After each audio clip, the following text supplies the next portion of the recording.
The Grand Duke of Cassel-Felstein and hereditary King of Bohemia visits 221B Baker Street.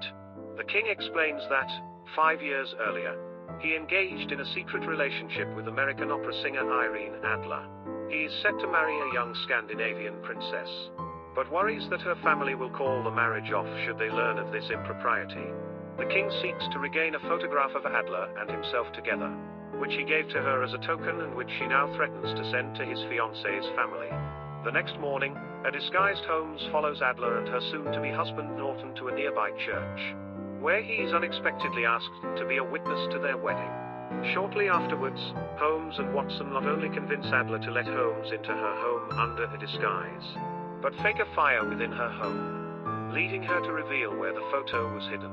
That night, after slipping away from Adler's home, Holmes and Watson request that the king arrive at Adler's home in the morning. When Holmes, Watson, and the king arrive at Adler's house the next morning to retrieve the photograph, her elderly maidservant informs them Adler had left the country via train earlier that morning.